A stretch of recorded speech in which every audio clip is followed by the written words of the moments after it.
झारखंड छात्र आंदोलन की अगुवाई करने वाले देवेंद्र नाथ महतो कौन हैं? रांची के एक प्रमुख छात्र नेता देवेंद्र नाथ महतो झारखंड में एक बड़े विरोध प्रदर्शन की अगुवाई कर रहे हैं, क्योंकि 5 अगस्त 2026 को लगातार 8वें दिन सैकड़ों छात्रों का प्रदर्शन जारी रहा। झारखंड लोकतांत्रिक क्रांतिकारी मोर्चा के सदस्य और प्रमुख छात्र नेता देवेंद्र नाथ महतो झारखंड के प्राथमिक भर्ती बोर्डों के भीतर संरचनात्मक जवाबदेही की मांग को लेकर युवाओं के एक बड़े आंदोलन का नेतृत्व कर रहे हैं। उनके साथ सैकड़ों छात्रों ने 14वीं जेपीएससी परीक्षा, जेएसएससीसीजीएल और अन्य भर्ती परीक्षाओं में कथित अनियमितताओं को लेकर गुरुवार 6 अगस्त 2026 को रांची में लगातार 13वें दिन अपना विरोध प्रदर्शन जारी रखा। वे सीबीआई जांच और भर्ती एजेंसियों में सुधार की मांग कर रहे हैं। चल रहा विरोध प्रदर्शन और तेज होता जा रहा है। मंगलवार रात 4 अगस्त तक जयपाल सिंह मुंडा स्टेडियम में भूख हड़ताल में शामिल होने वाले प्रतिभागियों की संख्या बढ़कर 6 हो गई है। इसके अलावा घटनाओं के एक नाटकीय मोड़ में पर्यावरणवादी कार्यकर्ता सोनम वांगचुक और सीजेपी नेता अभिजीत दीपके ने भी झारखंड के छात्र विरोध प्रदर्शनों के साथ एकजुटता व्यक्त की है। ये पूछे जाने पर कि क्या वह झारखंड में विरोध का समर्थन करेंगे, श्री दीपके ने कहा, हम निश्चित रूप से झारखंड जाएंगे। हम उनके साथ खड़े रहेंगे और इस आंदोलन में उनकी हर मांग का समर्थन करेंगे। 29 जुलाई से एक स्टेडियम में अनिश्चितकालीन धरने पर बैठे प्रदर्शनकारियों ने जेपीएससी में सीबीआई जांच का आदेश दो, छात्र एकता जिंदाबाद और हेमंत सोरेन शर्म करो जैसे नारे लगाए। देवेंद्र नाथ महतो कौन हैं? रांची जिले झारखंड के एक छात्र नेता के रूप में श्री महतो एक दशक से अधिक समय से छात्र राजनीति और सक्रियता में लगे हुए हैं। उन्होंने रांची के डॉक्टर श्यामा प्रसाद मुखर्जी विश्वविद्यालय से एमए की डिग्री पूरी की है।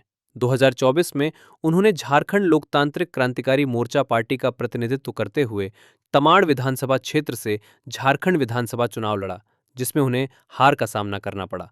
उनके चुनावी हलफनामे में उल्लिखित जानकारी के अनुसार उनके पास संस्कृत और कुड़माली में स्नातकोत्तर की डिग्रियां हैं। उन्होंने हजारीबाग से बीएड की डिग्री भी हासिल की है। हलफनामे के अनुसार उनके खिलाफ 12 आपराधिक मामले लंबित हैं, जिनमें से 8 गंभीर प्रकृति के हैं। निर्दिष्ट मामलों में आरोप तय नहीं किए गए हैं और उन्हें किसी भी आपराधिक मामले में दोषी नहीं ठहराया गया है। छात्र प्रदर्शनकारियों द्वारा रखी गई मांगें क्या हैं? प्रदर्शनकारी 14वीं झारखंड लोक सेवा आयोग जेपीएससी परीक्षा को रद्द करने के साथ साथ आयोग और झारखंड कर्मचारी चयन आयोग जेएसएससी में पारदर्शिता और सुधार की मांग कर रहे हैं। वे सीबीआई द्वारा या राज्य के बाहर के उच्च न्यायालय के सेवानिवृत्त न्यायाधीशों के एक स्वतंत्र पैनल द्वारा परीक्षा में हुई अनियमितताओं की जांच की भी मांग कर रहे हैं।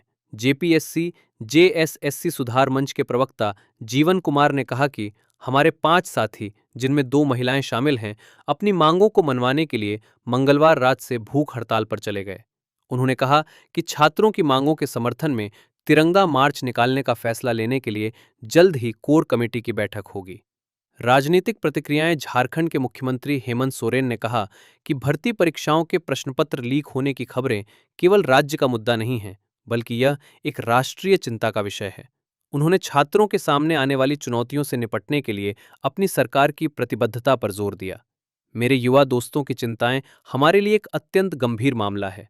कथित पेपर लीक केवल झारखंड का मुद्दा नहीं है, बल्कि यह देश के कई राज्यों के युवाओं के लिए एक बड़ी राष्ट्रीय समस्या बन गया है। हमारी सरकार इस मामले पर पूरी गंभीरता से काम कर रही है, सोरेन ने बढ़ते विरोध प्रदर्शनों के बीच एक्स पर लिखा।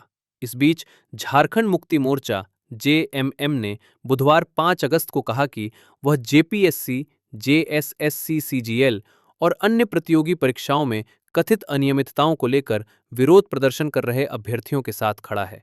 जेएमएम के महासचिव और राष्ट्रीय प्रवक्ता विनोद पांडे ने कहा कि झारखंड सरकार उनकी मांगों के समाधान के लिए 1-2 दिनों के भीतर एक उच्च स्तरीय समिति का गठन करेगी। जेएमएम अपने विरोध में अभ्यर्थियों के साथ खड़ा है। हम उनकी मांगों को जानते हैं। सरकार 1 या 2 दिनों में एक उच्च स्तरीय समिति बनाने जा रही है।